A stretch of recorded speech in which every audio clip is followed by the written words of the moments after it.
pledge allegiance to the flag of the United States of America and to the republic for which it stands, one nation, under God, indivisible, with liberty and justice for all. Well, this regular board meeting to order. Roll call shows everybody's present except Dawn, who is excused.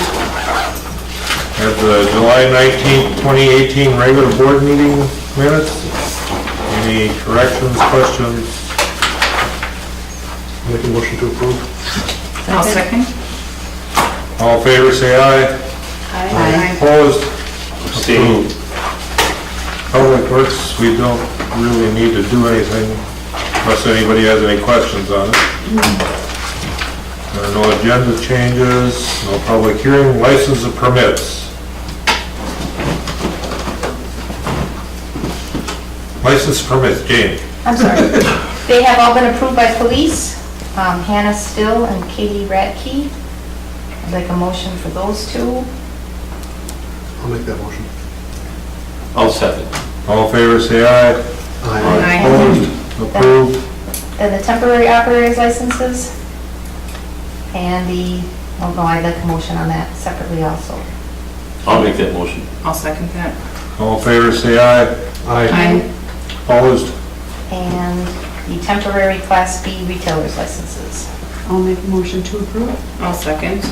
All in favor, say aye. Aye. Opposed? Approved. Let's see, now we get down to pre-registered citizens.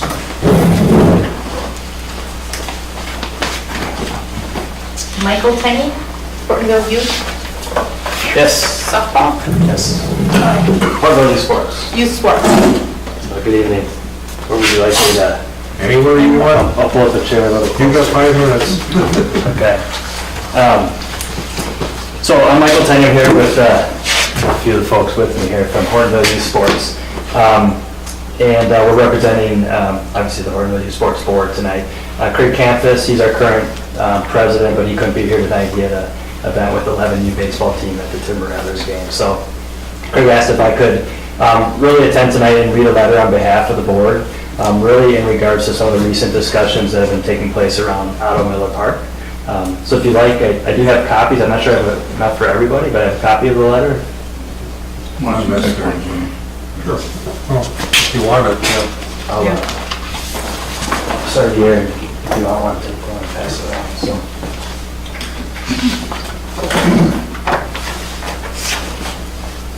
So I'll go ahead and read the letter, and really it's just a little bit of background on what we know up to this point and kind of what we're hoping to get going forward here. So, let me give it a second here.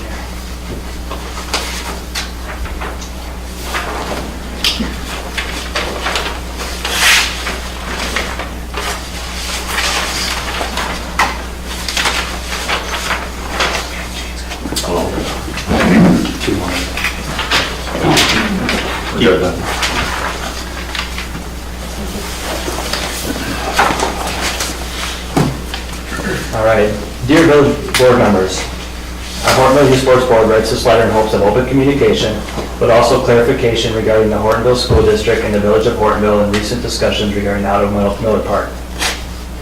Our board was notified about a month ago that the school board and the village had voted unanimously to let the high school take over Otto Miller Park. From what we were told, this was not a sale of the park, but a facilities use agreement for $1 per year for 10 years. Under this agreement, the village would maintain ownership of the park, but the high school would be responsible for maintenance, park improvement projects, utilities, etc. Hortonville Youth Sports would then work with the high school for scheduling use of the diamonds, tournaments, and such.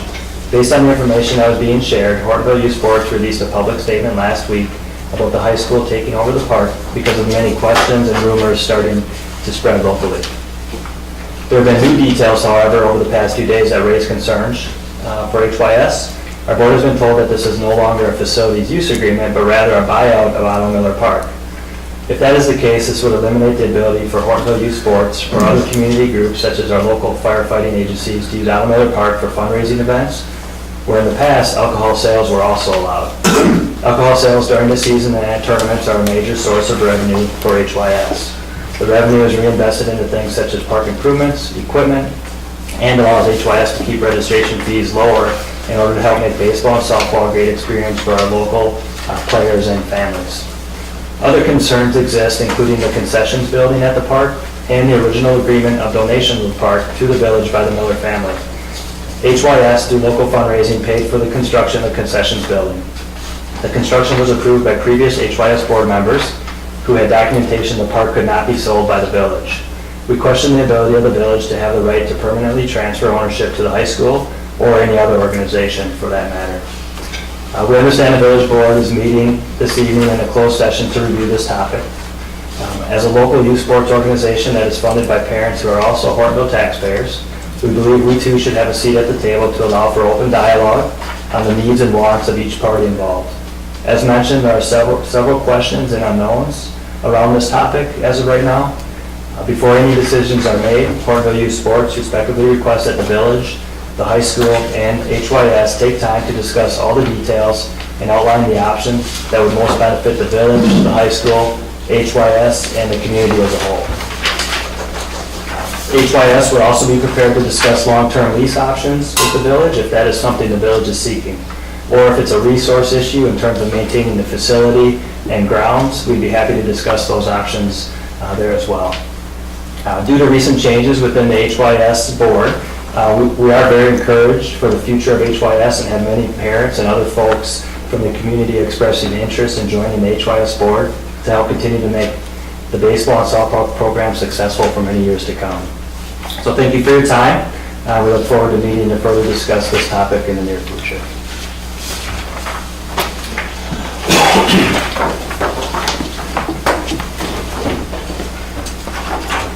Anybody else? That's it. Okay, we'll go to committee reports. Public Works Committee. Have anything for tonight? Nothing. Planning and zoning will be meeting next Thursday. Economic Development Committee met on an issue with downtown and has directed both Russ and them to look into it further and get some more information before we make our final decision on that.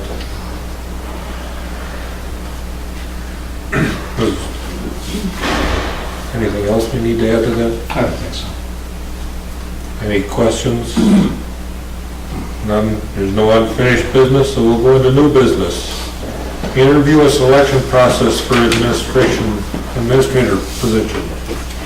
That's yours, Russ. Okay, I did a new kind of form. It's kind of like a staff memo. I just called it request for consideration. And it basically kind of outlines what's asked of the village board, who prepared it, a recommendation and an explanation. What we're looking for this evening is to discuss and hopefully approve the selection process, and also to look at the interview schedule and hopefully come up with dates that work for most people for the recruitment of the administrator. The first part is to talk about the process. The application deadline is August 10th. Currently, my plan is to rank candidates and provide a summary to the village board in closed session on August 16th to review the candidates and hopefully select a finalist. My plan in the contract was to present and recommend 3 to 6 candidates. The board can actually determine the number and actual finalists. It's my recommendation that we should try to stick to at least 3, but not more than 6. It's also important to note that any 4 or less is subject to be released, so there might be some discussion on whether or not we want to have 5 or 6 when we go through that process, but we're not at that tonight. What I wanted to do is get the village board to buy into the selection process itself.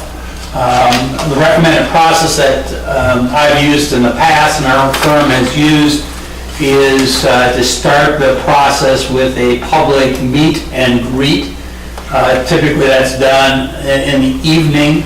It's an informal setting that allows the candidates to interact with the trustees. It also allows the candidates to interact with committee members. They would be invited, public would be invited, and staff. It's really a small group discussion where they just kind of mingle and move from one group to the other. The event is anywhere from an hour to an hour and a half. It's open to the public. Most communities will have water or soda and some light hors d'oeuvres, cheese and crackers or something like that. Again, it's up to the village board what they want to do with that. And then during that meet and greet process, in kind of a larger group setting, we would ask each of the candidates to give a little introduction to themselves. And they would have 3 to 5 minutes just to do kind of in front of a large group, a public introduction. Then typically the next day we would have kind of a round-robin series of events. We would schedule this out, and that could include a tour of the village. I've worked with Carl and is it the utility superintendent? Is that his right title? Yeah. Okay. Oh, he's public works. Public Works, okay. Would actually, is willing to do that kind of tour of the village, bring around the community, the downtown area, industrial parks, and other landmarks.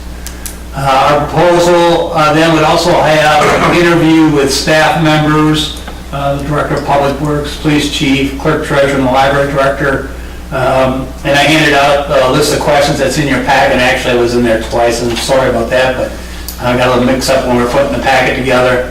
But then the plan would be to have staff give the village board some feedback, mainly talking about the strengths and weaknesses of candidates, not necessarily who they would prefer, but just give you an overall feeling what their perception is and the ability to work with an individual.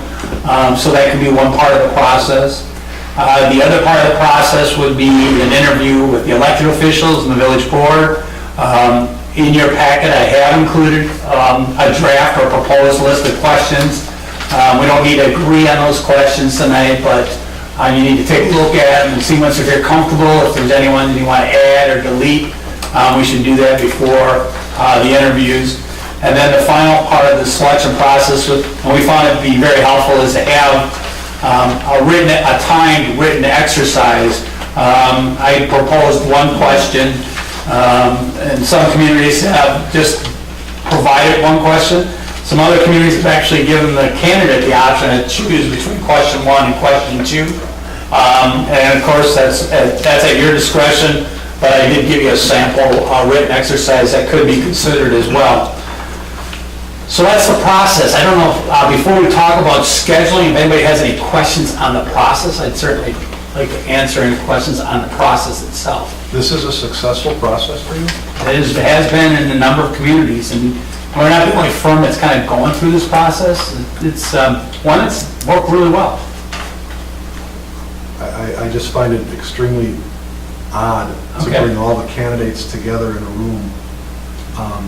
It- I don't understand the benefit. Yeah, the dynamics, it's unique in that I would feel it'd be incredibly uncomfortable if I was one of those candidates. it can be, but it's also a time where you can judge how the candidates interact socially with small groups. And it's surprising how much different the candidates will act in a large group setting when they're just even doing a simple 3 to 5 minute introduction. I mean, some people get really nervous and frustrated. Again, that's, what kind of characteristics you're looking for in your next administrator. Obviously, the administrator is going to be called upon to do presentations in small, medium, and large group settings.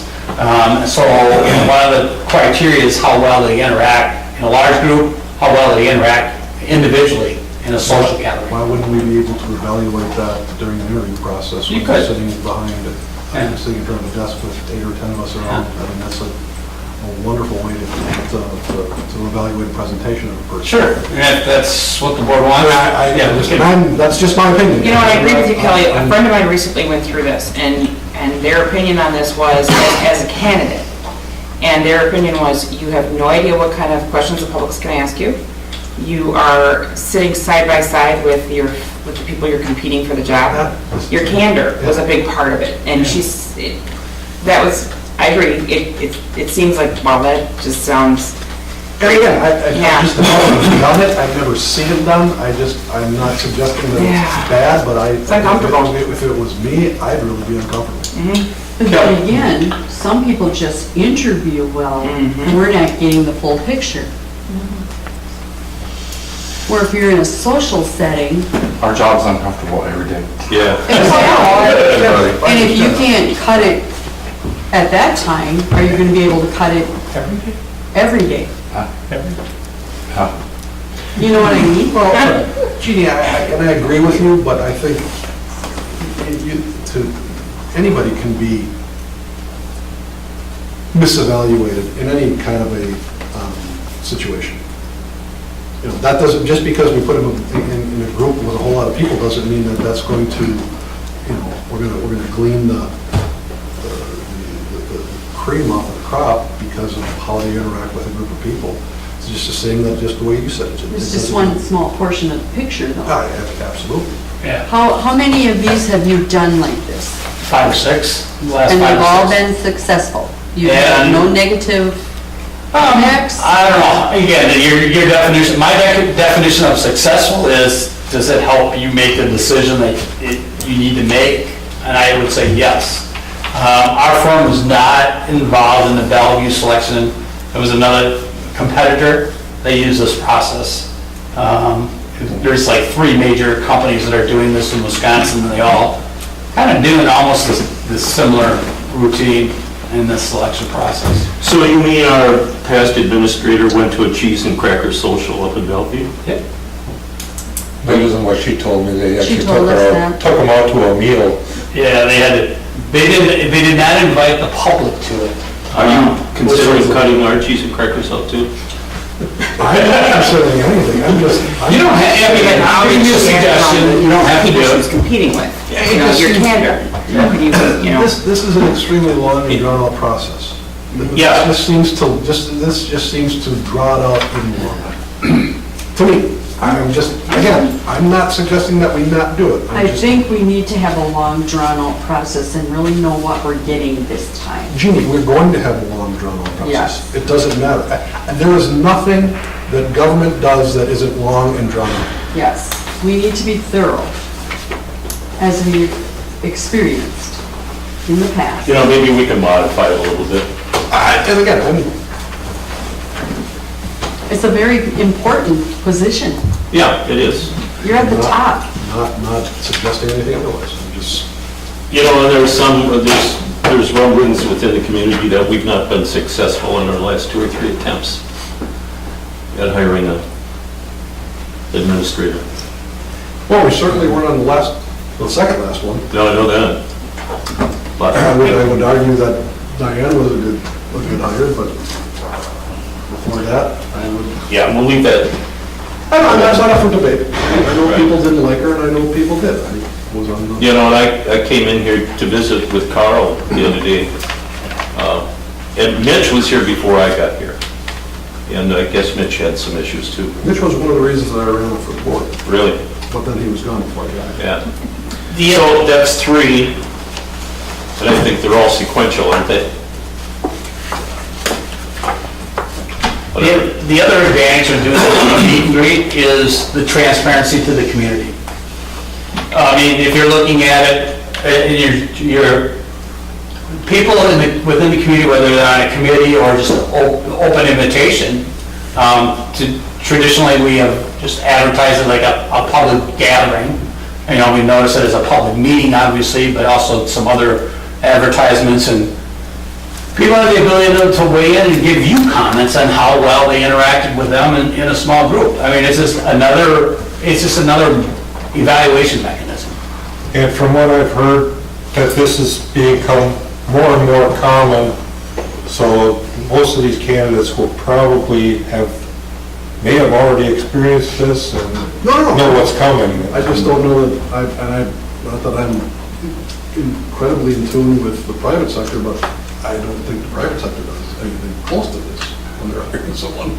No. No, this is not. Which, which, But you know, and like you said, it's gonna add another week or two to the whole process. which, The, if it's, and I'm not saying we don't do it, I'm just, we have questions, and I have questions. just so you understand, this process would be night one, and the interviews would be on day two. I mean, it's not like we're adding another week Okay. Right, to the process, so I want to make sure, right. as I kind of envision this process, and I'm recommending to you, obviously you have to make that decision. You know, you do it, traditionally, we've done it in the evening and the night before, and have done the interviews and the rest of the process the next day. I guess my question was, you said they interview with the staff, and then they got an interview, is that all one day, or is that, so they would basically, during the day, and then we would, in the evening? It depends upon how you want to schedule it. There are some organizations where they've, like I said, have kind of done, if you have like 4 stations, you just do a round robin, and if you have more than 4 candidates, you have 6 candidates, 2 of them have a little break in between. You just rotate from one station to the next. But, you know, with 6 candidates, you're looking at an all-day process. We would be, to me, 6 candidates would be, I mean, unless you're gonna find 6 really good qualified candidates, which I don't think you're going to, 3 would be the number I would rather stay closer to. Yeah. I just don't see a lot of people. Or possibly 4? No, I'm saying stay close to the 3. Yeah. I wouldn't want to go. But there is some flexibility. I mean, you just, it's not that difficult to set up the 4 stations and rotate people through. Sitting in the hot seat during the interview is one thing. Watching how somebody sits next to their competition is another whole thing. Oh, no, I'm not suggesting. Yeah, no, I'm debating it in my head, going, but does it need to be a public thing? Is it more of a, I don't know. Well, I But think if we invite the public, we're probably looking at, And then some of those candidates too, do they want? maybe I'm not, but I don't know. But now Russ, too, with some of the candidates, at that point, they're probably employed. And if this is a public event, how is that handled? I mean, they're gonna have to let their employer know at that point too. Yeah, typically, we're going to face that question, who are the finalists? Whether it's more than 4 or less than 4. And in our efforts, we have always told the candidates that we would make the names available that evening of that meet and greet. And in most communities, when we're conducting it, the press is there. When I was doing it in Mondovi, you know, they were taking pictures of the candidates, they interviewed the candidates, and it was part of the process. At that point, they know that they're, you know, one of the finalists, and they have to figure out if they want to be part of the process or not. Well, but that's a good point, though. I think Julie makes a great point. What if we have a really good finalist that just doesn't want to have it out in the public, at least at that point, that he or she is looking for another job? It's only 1 day difference. No, it's whether they're a finalist or not. And this wouldn't necessarily be the finalists. Well, for the meet and greet would be the finalists that would be coming in and Right. would be interviewing, so Right. it would be Or the less. You finalists. have to After release it. first round of interviews, or? You have to, the public, is that what it is you have to do? Okay. After You 4, agree to there's 4 or first, right? less. Oh, When they're He just- selected, at the he time just that said you that. have finalists. then you're considered final, okay. So it's 1 day difference. Oh, so it doesn't matter. And- No questions ready. Doesn't matter. In the communities I've worked with, we've pretty much, after we've gone through this process, by the end of the day, we just did this initial go-around, we did background checks and everything else, of course.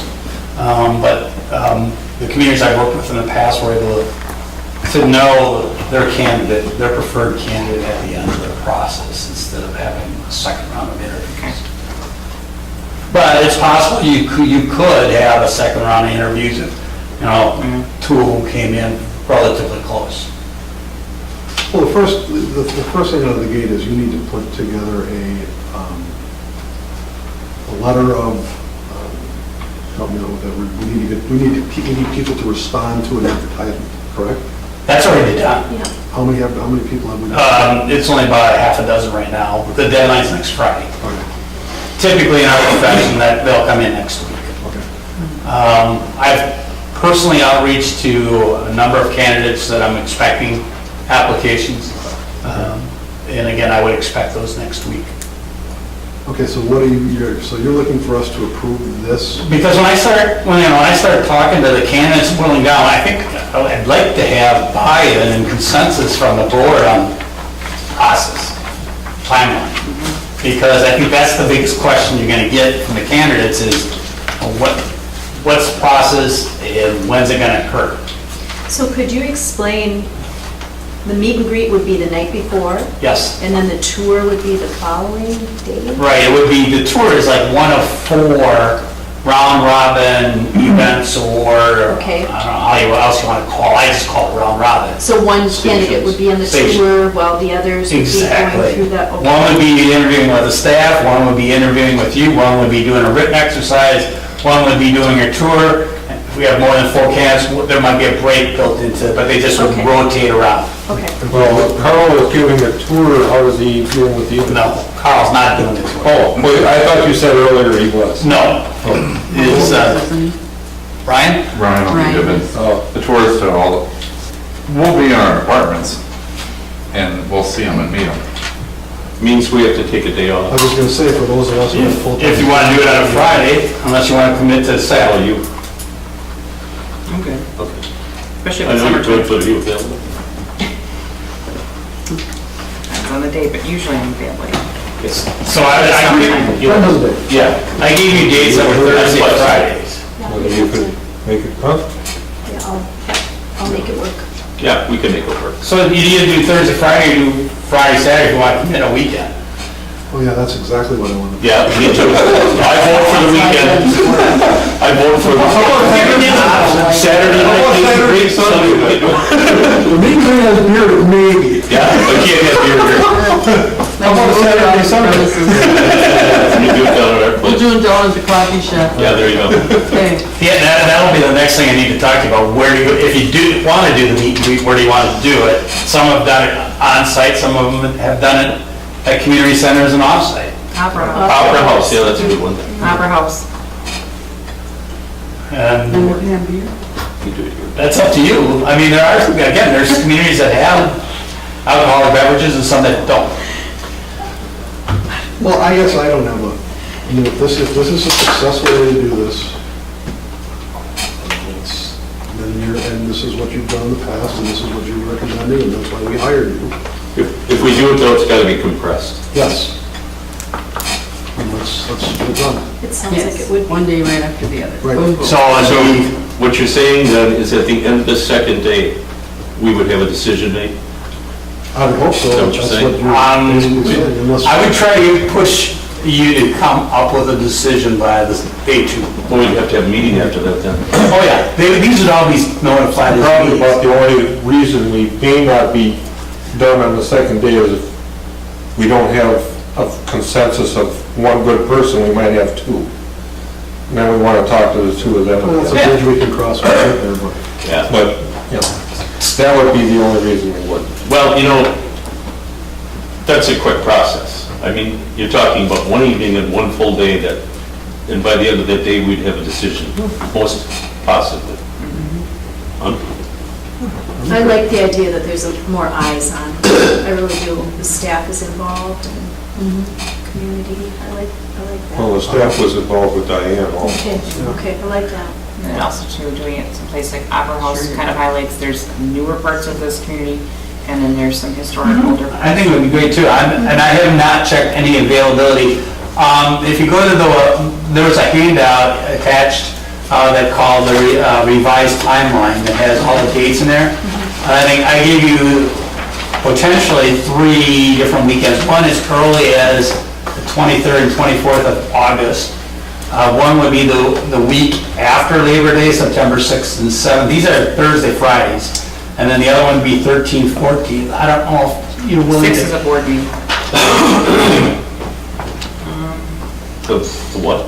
6 is a board meeting.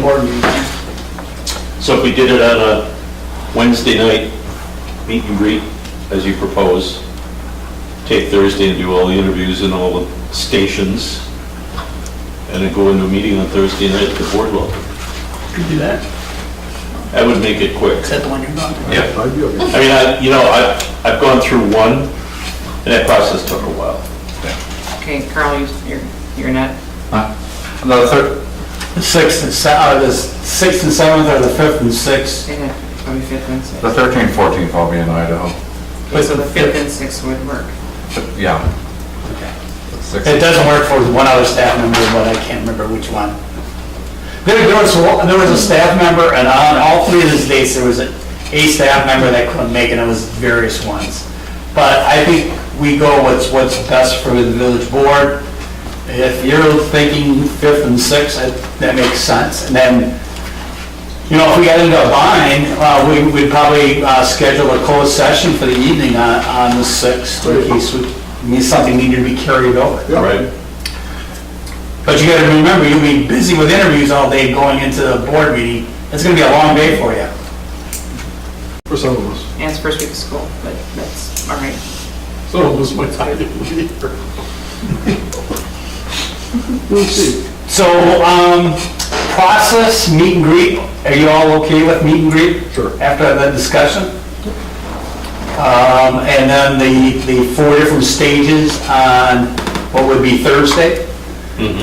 And go ahead and start planning for the 5th and 6th. So it'd be Wednesday night if we can find the room someplace. Opera House. Yeah, I think that'd be great. It'll be open. Jane, can you check in? We own it. Upstairs. Right now? We can kick somebody else out. No, just tomorrow. Nathan's on it. Oh, okay. Yeah, Nathan's on. I would say the upstairs, just because Yeah, of the upstairs is beauty of it, yeah. much nicer.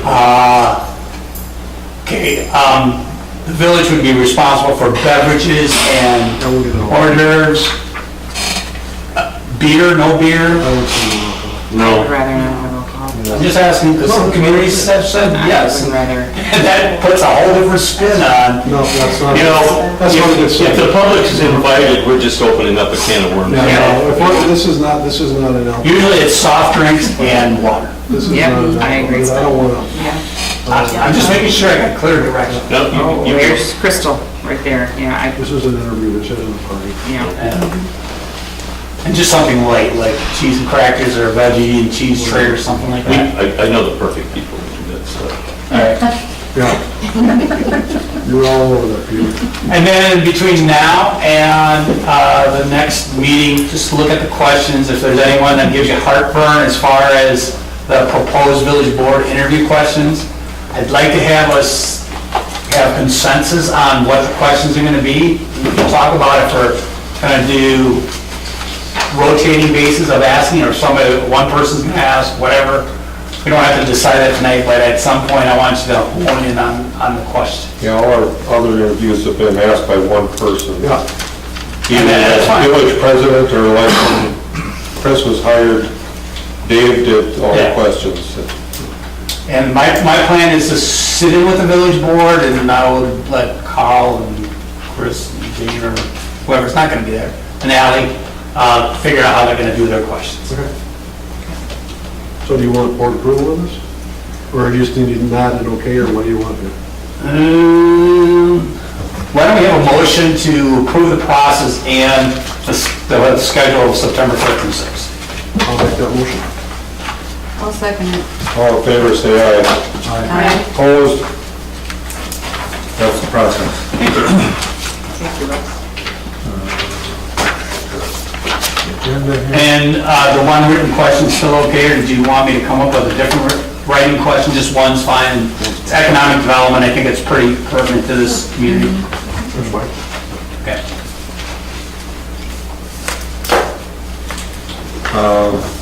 Nothing else. Next is review of contracts and authorizations over $5,000. I also put together a short cover request for consideration on this one. I'm not as comfortable in the direction that the village board wants as far as discussion on this item. For the most part, the letting of a contract is covered under our village code, section 3.08. But that just covers construction contracts, and it also covers purchases of contracts, vehicles, and equipment if they exceed $15,000. There's nothing in 3.08 that covers the $5,000 to $15,000 range. And so I'm not sure if it was just a purchasing thing or if it was something dealing with contracts and agreements. Staff did put together a list of 2018 contracts and agreements. That's in that packet as well, for your information. So at this point, I'm not real sure where the village board wants to go on this item. One recommendation or one course of action that you could consider is trying to wrap this all in more of an administrative purchasing policy, which a number of communities have done. And you can do that, incorporate that by reference in your code, and work on it that way.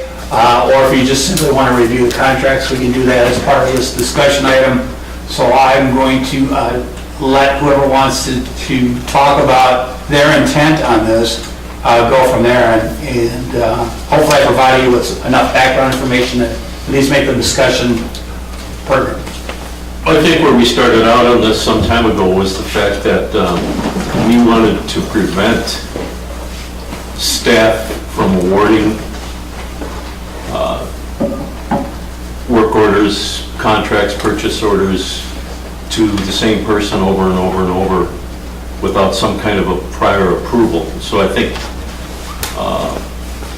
that $5,000 limit, I think, is the one I propose, because that's what the state does in some other contracts. Anything below that, you have to get 3 bids, and then you can use a standard purchase order to do it. But anything over 5,000 has to go through some kind of approval process. I think that's up to 25, I don't know if you're not 100% sure, with the state, I think. Well, this is within the No, I know. department, I know. but state level, you're right, it's 25. And we talked about that too, that they wanted to increase it to 50, but, Well, and it protects the people that are writing contracts. yeah, right. I mean, it would If Carl be, writes a contract, and all of a sudden he's questioned about it, and if he didn't get board approval, then he's kind of end up paying it off. yeah, well, and not only that, but maybe the vendor is his brother-in-law. Right, exactly.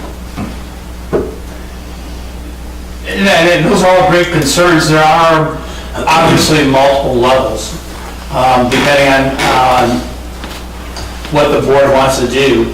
And there's been, in the purchasing policies that I talked about a little bit in the memo, I've seen it where, there's a certain level department heads that have the authority, ability to do. Then there's another level that requires village administrators authorization. And then there's a third level that will cover the village board. So if that's the concern, and I have a couple of samples that I did put in the packet, but I can give you as far as a purchasing policy that would have multiple tiers and multiple levels, and it's one thing for staff to do, an agreement or a contract for phone service. Obviously it has to be part of the budget. Does the department director have the authority to do that, or does the administrator, or does, at what point does he get to the board? So you were saying Carl could use a purchase card to buy something, parts or whatever, for something less than $1,000 without approval from the village administrator. And maybe on that next schedule or next level would be 1,000, 5,000 would be a sign off by the village administrator, anything over 5. And I'm just using these numbers, doesn't mean that it has to be that way. Anything over 5 has to come before the board for approval. Okay, I'm game for that. But maybe those aren't the levels we set. I think 5 is good. I think 5 should go. I mean, I don't want to sit here at a board meeting looking at 10 different contracts over $5,000 and talking about them, you know what I mean? Carl, you're probably the one that writes the most of them. How many? Yeah, I spend it like it's water, so. That's not. What Peter's proposing would be kind of difficult. I mean, I bring the budget in under budget every year. I know you. I buy caustic, that's over $1,000 just to buy caustic. Or a lot of it's T&E, and some of it's emergency. I'm not going to bring it to the board. Right. I mean, how much of it is over $5,000? Well, you're seeing a list of all the contracts.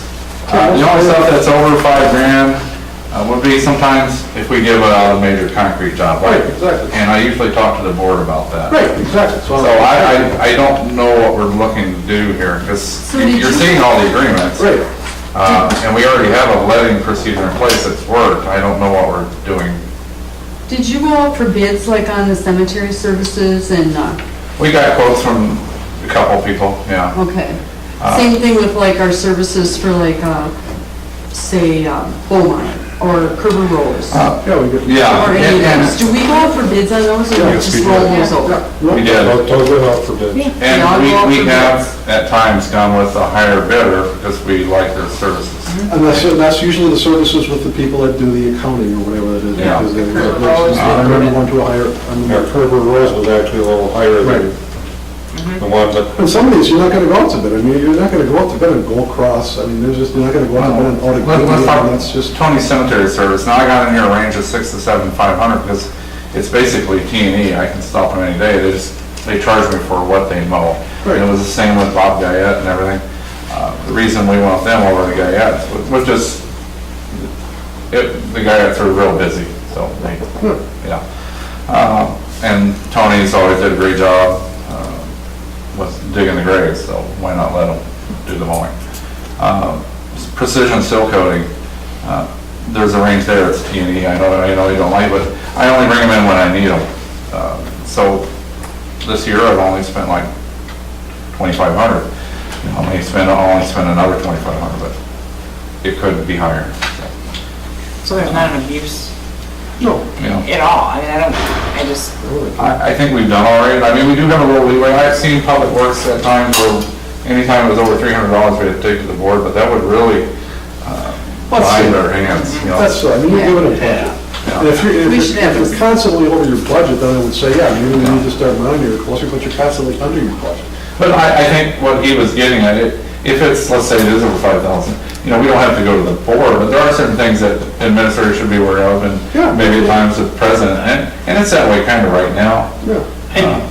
But I think it would serve the organization well, just to, and it wouldn't be that troublesome for me to give you an example or a recommendation of what some of those guys, and again, you deal with emergency stuff separate, you deal with public construction because it's covered under state statute separately, and then what are the levels of authority you want to. Well, why don't you come up, like you said, why don't you come up I can do and that. just run it by us, and we'll take a look at it. I think it would be nice to define it a little bit, so we're not constantly having to. Okay, I can do that. That'd be great, thank you. So we don't really need an action, but a motion, because I'll just report back. Thanks, Russ. anything else on this right now? Well, since we're talking contracts, the hardest contract does run out next year. And there was some talk at the time about, Oh, garbage. there was some time about combining with Greenville. Well, that's out of the question now. We were gonna hopefully come in at the same time they were going out for contracts, but it's not feasible now. They re-upped already, so. But it's something we will have to go out for bids next summer. You know, well, even earlier to get it in the budget for 20. do we know when Hortonville or Ellington come up? We can certainly reach out to them. I think we should. That was the board's wish to try to. Try to double up with somebody. I think there's one subdivision that has like Village of Hortonville, Town of Dale, Town of Greenville, there's like one subdivision that actually has 3 different municipalities, so they've got garbage out 3 different days. Yeah. And just so you know, the town of Greenville did extend at the same rate for 7 years. With no increases, is what I saw. That's through Harbors? They go Harders as well. Yeah. We haven't been receiving any noticeable complaints, have we? I don't.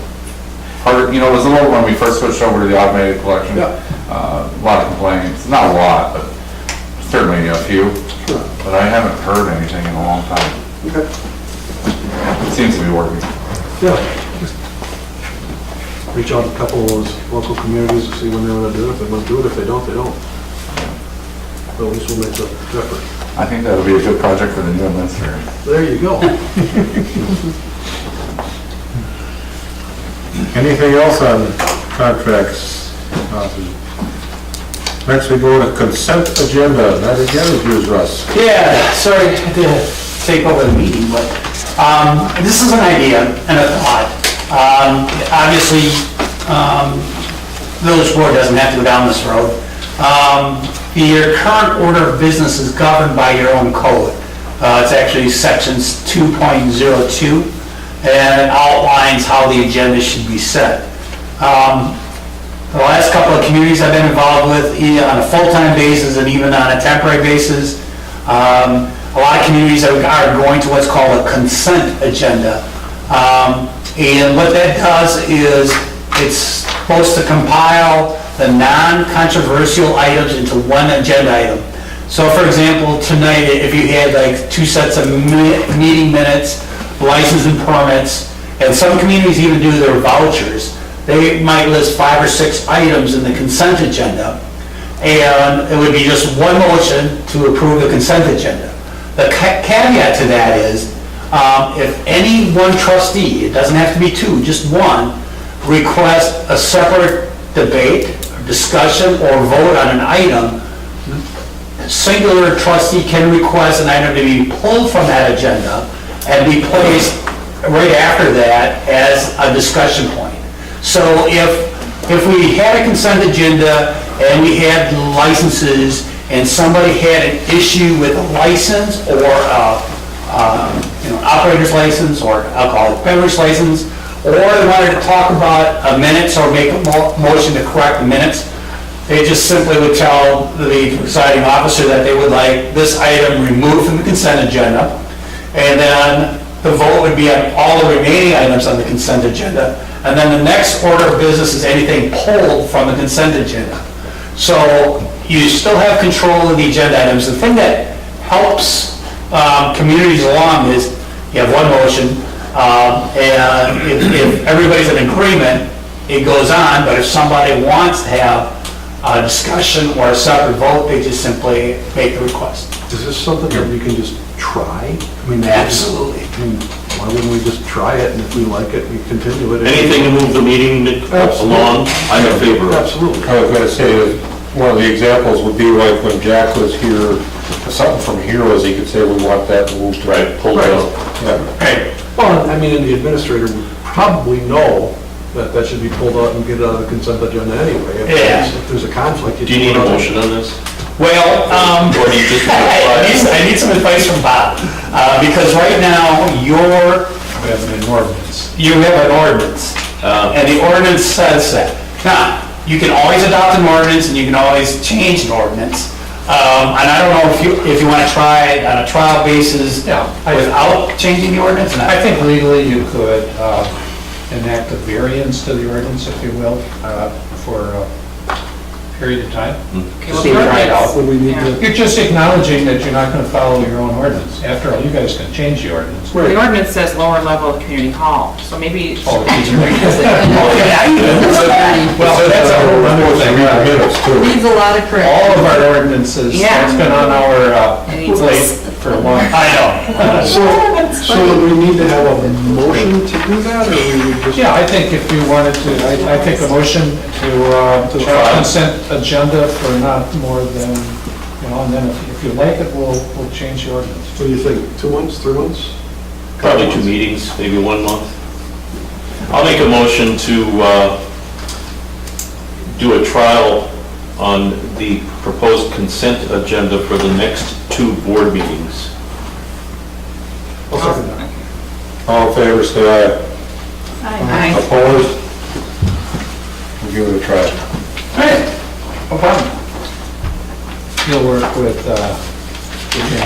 Yeah, and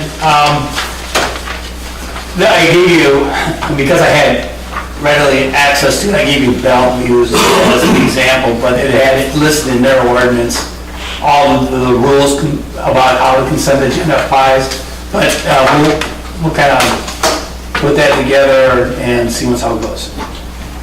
Thanks. Good. Anything else on this? Hearing none, we got subordination agreement, loan number 012-0023. I'll take that. Okay. All right. This request is to, for the village to subordinate its existing mortgage to a first mortgage on a residential property. The history of this rehab loan goes back to 2003, I believe. And we were a second mortgage at that point in time, which is typically the case. Initially was, the first mortgage is like 103, something like that, 105 in that range. Our mortgage is just under 8,000, which I think is the maximum program when we take the cost off of 679 something. Okay? I looked at the documentation, and at the time that loan was made, it was considered the property was worth in the area of 125,000. So that was approved, and that's been out there. And what's precipitated this discussion is there was a divorce, and they want to take the one spouse's name off the title, so necessarily then you have to do a refi with the bank. And so there won't be any money going to the homeowner, because that's the rehab loan program requires that. There shouldn't be any cash out on equity. The new mortgage is going to be, has been paid off, of course, somewhat over time. The new mortgage is going to be like $96,000, okay? And of course, our mortgage will still be just under $8,000. So there'd be about $104,000 of debt there. For what it's worth, the equalized assessed value is at $125 at this point. You'd think there have been some change in value over the years, but I think that's a fair assessment for what it's worth. So this type of thing has typically been approved in the past. Why wouldn't we do that? Exactly, right. But we necessarily have to subordinate. There is a paper to sign the subordination agreement that Al and Jane would sign, but it does have to come in front of the board. So you're looking for a motion To approve for that loan number, yes. I just said that you approve the subordination of the village's mortgage to a second position. Can I ask you a couple of questions first for some history? Is this residential property? Yes. How did we get into a mortgage on this property? We do. There is a program, for rehab. For residential property? Yes, it's under They've Wisconsin. had this for many years. Yeah, if you qualify. I don't know if we have any available funds anymore. I was just gonna say, I don't think the program's existing was a program that was available at the time. Until someone would come in and pay off one of their loans or something. Say, for instance, this $8,000 would get paid off, then we would have $8,000 available To go back into other residents. Right. Would go back into that fund. It's like the facade loan Yes. for the businesses, right? Yes. But it's on a But residential right now, basis. we're at zero. How many do we have out there? Quite a few. Oh, this must be 23. Oh, yes, we have quite a few. Quite a few. We're maxed. So we as a village have loaned money to a residence as part of a loan to purchase the property. No, not the purchase. No. To do repairs, Upgrades, upgrades, Yeah, okay, let me like back up. roofs, windows, siding, things like that. Like an equity type loan? Yes. Okay. Right. But quite frankly, what I've seen through the years, I think it's been a good program, and it's been there for people that really did need it, and it allows them to address some property issues, and there's no interest. No interest? No, no interest. It has to be paid back when you sell or when you die. When you stop using it as your residence, that's pretty much when the loan. And doesn't the village get paid first? Well, That's what I understood when I worked. No, I thought, okay, say for instance, we get paid second. we The get bank paid is always first. Yeah, So- we have the second mortgage, Yeah. but correct, we're next in line. Yeah, So the only way that the village loses is, obviously, the property really went in the tank, and the first mortgage holder foreclosed, we can be foreclosed out. So I get this right. We don't go to the bank. The village does not go to the bank and borrow the money. It's taxpayer dollars that are funding this. Is that correct? Right, but it was a grant, it was a Wisconsin program back when. It's, that yeah, funded it's it. I don't think it's local tax. I don't think it was. I think the state, it was a state development, Economic development of some sort? yeah, what's the name of it? Yeah, but for residences. For So residents. I think, right, the state money came from elsewhere, if I'm right, or at least a good chunk of it. And, but the village administers that. It might even be block grant money. It was close to $180,000 or something like that the village got from the Fed. I think it was feds. Oh, And then it was all dispersed pretty much within the first couple of years. so that was a grant. And that's why our Well, rehabilitation, not really a grant so much as that's why our rehabilitation committee hasn't met in 3 years. Okay, so I'm one of these residents owners, so I pay 2 payments a month, right? I pay one to my bank, or do I pay it all to the bank? There's no payment because, again, the 8,000 sits there until you no longer own the property as your residence. So you could have a 30-year loan to the village right now, And that whoever would had be- taken this out, Right, and they don't pay it until they sell that home, or they die, and then that home is sold. and the money comes back to us. Yes. Okay, have we had any defaults? No, No. Well, it's a successful program. not that I'm aware of. Okay. We've had foreclosure, but then the property's sold and covered our mortgage as well. Okay, thank you for the clarification. I wasn't aware of that program. Yeah. So, yeah, I would ask for a motion to approve the subordination of the village's mortgage. I'll make that motion. I'll second that. All in favor, say aye. Opposed? Approved. Any other miscellaneous topics for future discussion? Hearing none, we'll move on to report of village officials, administrator. Yeah, just touched on it very briefly, but in trying to keep the lines of communication open, I did have a luncheon meeting with the town of Greenville administrator. I knew him before he was in Greenville, and didn't really go anywhere, didn't commit to anything, but just kind of kept the line, trying to keep the lines of communication open. And that's where I found out about their refuse contract. And so we'll see what happens there. I also had the opportunity to meet with representatives from Elders.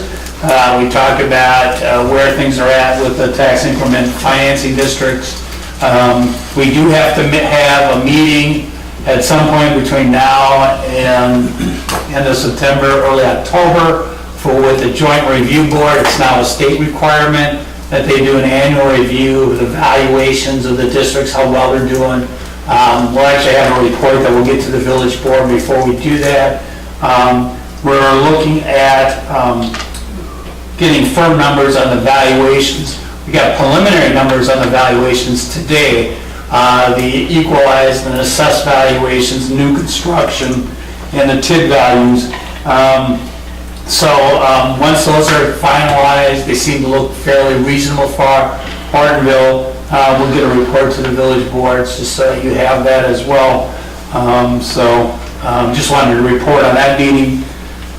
Trying to work with staff and work backwards on a budget calendar. What are the steps we need to get the budget in place in November so that we can, adopt the budget and get the tax bills out and all those other things. That process that needs to continue to move forward during the interim period. So we'll do that and meet with staff to put that together. Also, we got some preliminary numbers on health insurance for 2019. I don't have good news. We are looking at a 19% increase in health insurance premiums on average. Some of the premiums are going up more than that for certain individuals. I decided just to at least explore other potential options, including getting pricing from another health insurance broker. And that broker, if they can find a more affordable product, something that might be considerable, we would come back to the village board and see if you have an interest in that. But that's down the road just a little bit. Also, we are in the process of starting police negotiations. The internal negotiating committee met and talked about some strategies and positioning on where we want to go. We're trying to gather some information and I believe set up a meeting with the union bargaining representatives. We're at the third year of a 3-year contract that expires on December 31st of 2018. So that'll be another part of the budget process that we have to get included in our numbers. And then lastly, I'm not sure if the village board members got a letter, but I got a letter this week. As you know, the high school did some major renovations to the, what is it called? The Wolf River Community Bank Stadium, home of Aiken Field. And they're hosting a community kickoff celebration on August 17th. Ribbon cutting at 1:30, soccer game at 2:30, tailgating at 5 and 6:30, and a football game at 7 o'clock. And then after the game, I believe they're working at trying to get a permit for fireworks. Yeah. And we're working with them and making sure that that permit application is filed on a timely basis. So, but I wanted to let you know that we did get notification that they plan on holding a community event. That's all that I have. Any questions or comments for us? Hearing none, we go to clerk treasurer. I attended the treasurer's completion at UWGB when Nathan attended the Clerks Institute for the first week. It was very good. Thank you for allowing me to go for that. Nathan and I attended an election security tabletop training at the county the other day. That was very good. They set up different stations and we worked through scenarios of what could happen on election day, so it made you think. It was very good training. Other than that, nothing at this time. Gene, how has traffic been for in-person voting so far? I think we've had about 3. Okay. It's been very slow. And the primary is August 14th. 14th. Any other questions for Jane? Hearing none, we move on to Carl. I passed out a memo for you guys to follow along. The Pine Street Water Main Project and the Brookwood Drive Project, AKA Michael Ricker, when they're not our being combined, they have been combined, I think I mentioned that before, but into one bid package in hopes of getting better pricing. We've had some contractors reach out to us to ask for some relief on the Pine Street project because the bid package, the winter work for Michael Ricker Brookwood is very enticing because it's winter work. They can come in and do that at their own leisure. But due to holding up Pine Street, so until we got everything figured out with Michael Ricker, it's pushing us late in the year. So some of the contractors have said we could get better pricing if we allow them to either do Pine Street this fall and just put a smear patch down, or allow them to come in next spring and do it, and then do the entire paving at that time. So I think I'm okay either way. This is not a loan, this is something we're gonna just pay for. So I'm thinking I'm gonna authorize, or if you're blessing, either a spring or a fall, or late fall, or a spring bid for construction for Pine Street. I think it'll save us some money, and save Brookwood some money. Any questions on that? I know it's kind of confusing, but Pine Street will be fine sitting till spring. We've already got the money saved up to fix it. Whether or not we get it this fall and they rush through there, I want a good quality job with the paving once it's done, but if we're gonna do it late this fall, then I'm asking that they just smear a patch over the trench they dig, and then come back in the spring and pave the whole shebang. So, if that's okay with you. Not a contract. I like to offer Warrant you for working in the afternoon, that late in the fall? it gets tough when you get that late in the fall, even if they do warranty, I don't know if you get, when it's cold, I don't like asphalt, when it's cold. Asphalt doesn't like cold. All right, the trees that we We won a grant to the 2018 Great Lakes Basin Tree Grant Program. And those have now been planted. I've been waiting a while for that. Anyways, Wolf Rafts did plant those. That was a $4,000 grant. All the village had to pay was $1,000 of that $4,000. So those look pretty in the park. We still are waiting to get some of the old stumps out of the front of the lawns that were removed. We have a volunteer, well, the Lions Club donated their efforts to remove those stumps, but they haven't been over there yet. So that's the holdup there. Carl, what kind of trees are those you planted along the There are highway? multiple varieties. I have coffee trees, red oaks, white oaks, swamp oaks, some ginkgos, just a little bit of variety. Again, our efforts are to broaden our tree species. Yeah. So. Nope. No, I'm cottonwood. Development in the East Village Retail Lot 3 is expected to break ground in 2 weeks. That would be the 13th of August. So they're going to start construction over there. And now B, well one rehabilitation is needed. What that means is we need to pull the pump out of there. And what's happening is we thought we had some issues with we have a way of measuring the levels when you're pumping and when you're static. Well, when you're pumping, you create a cone of depression. The water gets drawn down towards the pump. Anyways, our pump's only set at 40 feet, and the cone of depression is getting real close to the top of the pump. And it's possible it could start to cavitate and draw on air and all that good stuff. It turned out not to be an air system. There's a check that measures your level through an air system. Well, it turned out not to be the air system. The pump is, or the well is not recharging as fast as the pump, so the cone of depression is getting closer to the pump heads. So what needs to happen is we have to pull the pump, and then we have to inspect the pump and also inspect the column, the well column going down into the ground. Odds are that we're going to have to, what they call brush and bell, and that's where you clean the sidewall. What we have, the issues we had even when we did it 11 years ago was that manganese will build up on the inside of the well column and restrict the flow coming in.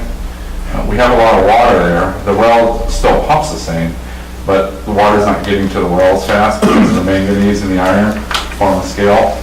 So that's got to get cleaned up. So while we do that, we just inspect the pump assembly and mag the motor and all that good stuff. So it's approximately, it's $6,640 to, this is kind of I'm telling you, I'm gonna spend it, I gotta do it. So it's $6,640 to, Just as long as your cousin is. yeah. I got a relative. Get that right.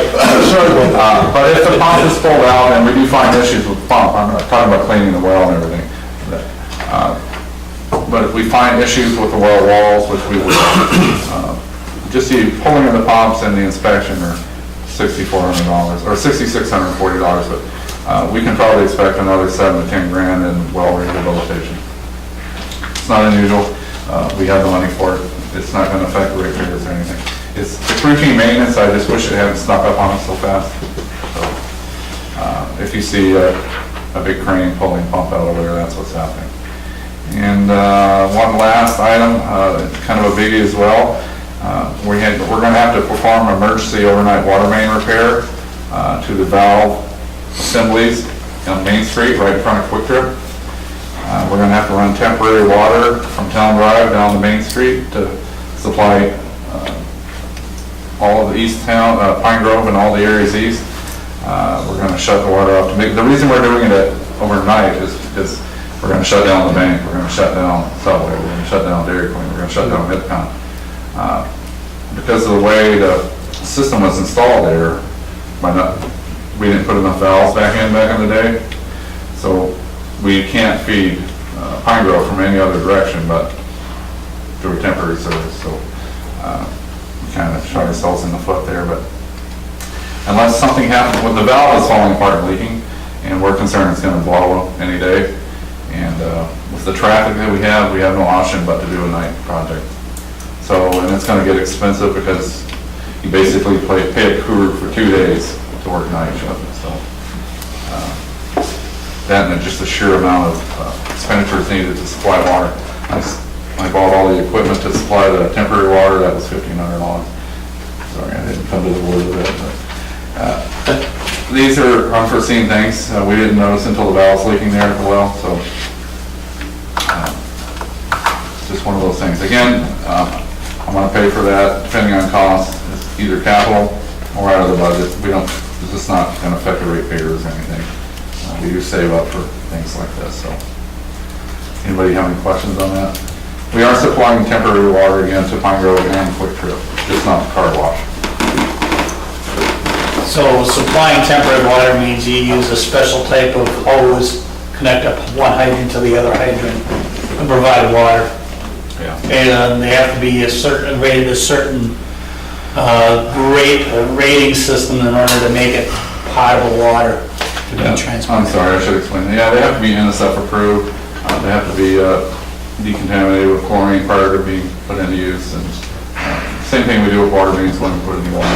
So it's a lot of work and a lot of rigmarole just to fix a bad valve. But the valves are so close that the contractors won't dig just one valve. They're concerned that it's going to blow apart, and they're just not comfortable digging up just one valve because they're so close to the others. And since we have one leaking, we might as well replace the others.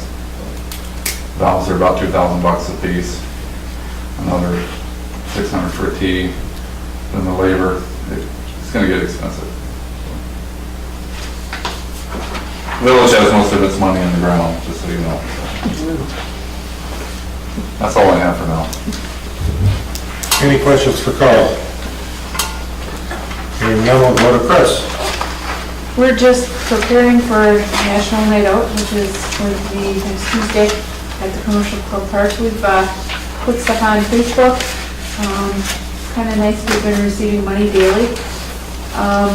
So we've made the decision this weekend because of the donations that are the cash donations. We also received we're on track for a donation from Walmart for a $100 gift card. But we're looking at purchasing 2 bikes, one for an older child, a bike for a younger child, and then 2 scooters and 4 helmets. And we'll be giving those away free for people who come. They can, what they'll do is they'll have a ticket, and they can put their ticket either in the older bucket or the younger bucket, and then at that point, we secured some face painters. Thanks to Julie. So we ordered some face painting supplies off of Amazon and stuff like that. And we're going to have a taser demonstration. One of the officers volunteered to be tased. You should jump in there, Peter. Yeah. Yeah, with a pacemaker.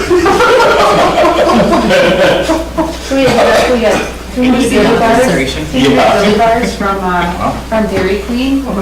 So the school has allowed us to use their freezer to put that in there. The meat block is donated the meat, so. Yeah. Chris, who's the officer?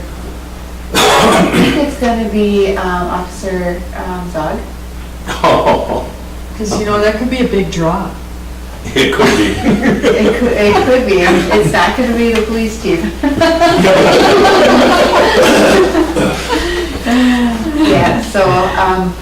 Yeah, so we're looking forward to it. It's gonna be exciting, and we got a bouncy house put together, so. Chris, is that always the first Tuesday in August? It is. It is, and everybody's got one, so it's from 5 o'clock to 7 o'clock. Because just Friends of the Library used to help with games, but I think the last couple of years, we didn't have enough notice to get people together to volunteer, but maybe for next year, we can keep them in mind to help with games, so we have enough time to round up volunteers. Yeah. And then we can bring some games and stuff too. I think I would like to do, and it's something that I'll talk to Ally, but I would like to do something, board games with the officers, and get the library involved in that. Well, that's a nice idea. Who's organizing this in the department? Right now, we have Andrew, Julie, Brian, and myself. I think Andrew's the one that we talked to about a dunk tank. I don't know if he was successful in locating one. Dunk a cop. Dunkin' Chief. There you go. I like that better. Well, there's an event coming up next week, Wednesday, and we were just talking about that, and the insurance company is switching over to new hands, so they're having a car show and everything. But they have invited me to that, and they have some basketball player and old Packer player. They want me to come and play basketball against this basketball player. I'll be bringing my handcuffs and handcuffing his, whatever his strong hand. Former Badger. To his leg, Yeah, yeah. mine would. So, and it's more of a, it's gonna be just, kind of come meet the chief, see our grand opening and stuff like that, so. It'll be just fun. Joel Stabby will be there as well. Really? Oh, cool. So we're gonna be block off the alley a little bit. Yeah, we're So gonna look into it a little bit more tomorrow and find out how much they wanna block, but, yeah. So that's what's going on in this project. Any questions for Chris? Hearing none, Ally? We are up to 981 people registered for our summer programming. Reminder, 2017 was 772, so we've completely blown that out of the water. Yesterday, we had the Hortonville High School band, marching band, performing on the green space right here. They marched on over and did a preview of their state fair opening performance. I counted over 100 people there yesterday. And then our science presentation brought in almost 50 people on Saturday. So we're getting new cards like crazy, and a lot of people coming to support the library this summer, which is pretty awesome. Very awesome. Anybody have anything for Ally? Not, we'll go to Bob. Very briefly, I've been reporting on Douglas Street. So this past week, I actually talked to a person in the company that is the owner of that property. And so we've held up on taking legal action, sent them our concerns and the history on the property.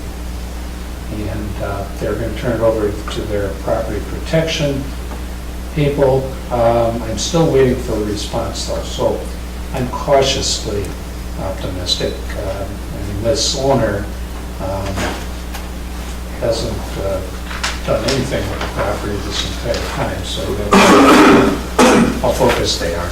But at least I talked to a live body, so I'll keep you informed. Do you know who this gentleman is? The Owner? Well, it's diversified,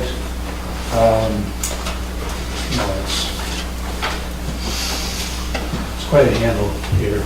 Is that the one out of Florida, you said? Yeah. Yeah. Okay. Except the Florida office closed, Oh, okay. and they still get their tax bills, and that's where we're trying to contact them. But I found, the same name in New Jersey and Pennsylvania, and it happened the Pennsylvania offices has the property in their portfolio. So So it's in foreclosure? they own it. Oh, they own it? Yeah, they foreclosed on it a long time ago and never have addressed the property. It's unbelievable that you would be in business doing that, but I found the final resting place now. This company does own it. And I explained to the lady I talked to that, this is what we're doing. There's going to be expenses, and it's all going to go on the tax roll. And so she asked that we hold up and give them an opportunity to respond. So I'm telling them, they have to look at it fairly soon. They're supposed to get back to me when they know when that's going to be done by, and we'll keep their feet to the fire. That's a nice home. It is. Yeah. It's a pretty home. Yeah, it is. Structurally, it's too bad. It just went into disregard. Do we still have the squatter there? I don't know. Oh, I guess he just shows up to get his mail. yeah. From what we finally made contact with him yesterday, I think it was. Is he homeless or? He, No, he's living in Appleton, so he. with a girlfriend, I guess. He can't live in that house. You know, there's no electricity, there's no water. Hasn't lived I in there just for a wondered while. what options he had, I didn't know. Yeah. That's all I have. Any questions for Bob? Hearing none, building permit reports are in your, were given to your packet at your place tonight. Is there any comments or questions on that? Hearing none, we'll go on to presentations of counts and other claims against the village. Okay, looking for approval on automatic withdrawals, wires, voucher numbers 25055 through 25104 in the amount of $63,987.25. Direct deposit payroll, $31,235.82. And another direct deposit payroll, $2,332.23. Grand total of $97,555.30. And water and sewer utility vouchers, an auto withdrawal, and voucher number 10358 through 10366, totaling $46,097.29. I'll move to approve. Roll call. Aye. Aye. Aye. Approved. Communications and miscellaneous business. Blackwater Lake, we have nothing new there. Hortonville, I don't believe we have anything new there. No, the only question, and it's a question, because I just don't know what are we supposed to do with that purchase of the,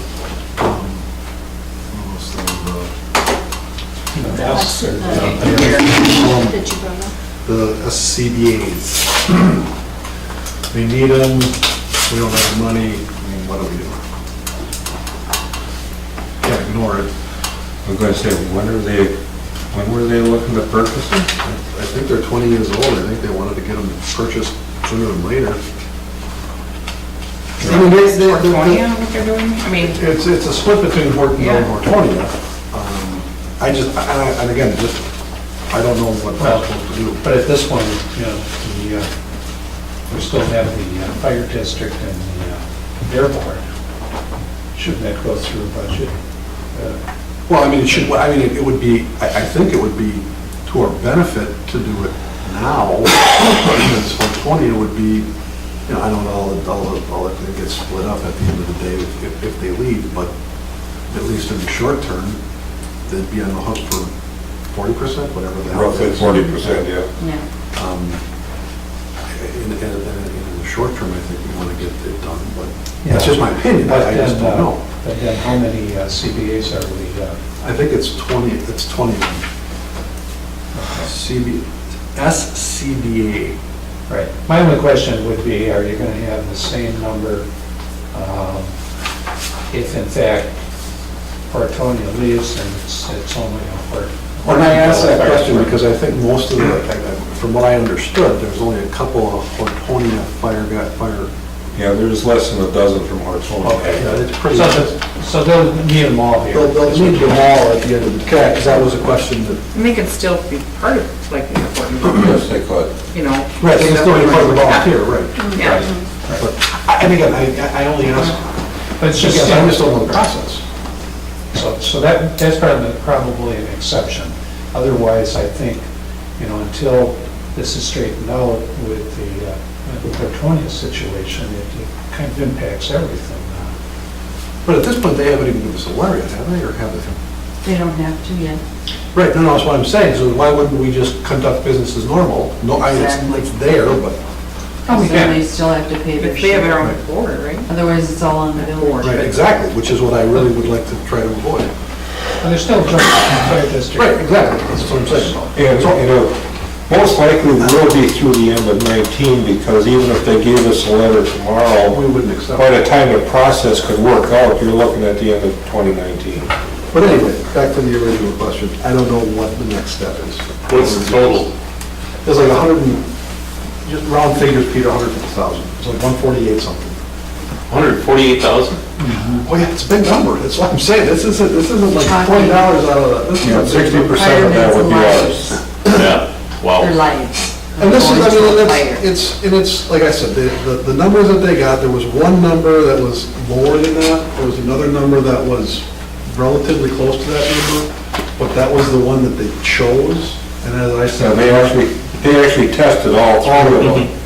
How do they normally purchase something? I mean, Every 20 years. obviously they've got a budget, but like something like this, don't they have like a fire, I mean, We give them, treasurer, we give right? them, Isn't there we give them nothing? a budget, I mean, we give them money in every year in the budget, and they I don't. thought there was like a treasurer and No. somebody that handles like. Well, the they do have that, It's a, but That's for little things. the budget isn't. It's like when you, that's when the truck, This is when something the they truck put into into the the boss budget. and said, we need a truck. I mean, they don't have that kind of money in the budget. I just would hate to see that they're assuming that simply having you there, that means that you're then bringing this before the board, or is it, how does that work? It's process. well, I would just think that they would, that the chief would ask the board that very question, and say we need these. But that's why, And then they would decide how to best handle that. I guess then they would have to, though, I think there would have to be some involvement with the two municipal boards. like I said, I just don't know how it works. I just don't Yeah. know. Like starting it out. Where are we gonna get $80,000? Well, that's the other thing. It's like, where were we gonna get $400,000 when we had to buy when we had to buy a fire truck, when we had loan? Right.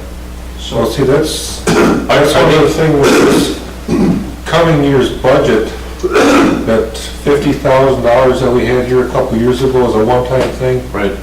Diane said she heard that we were getting that again.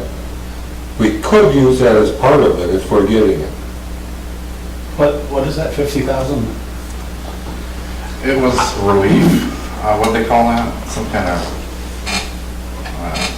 I thought they wanted to buy these before the end of the year though. That's what my impression is they wanted to get these things sooner than later. So that money wouldn't mean anything anyways, at least not right now. No.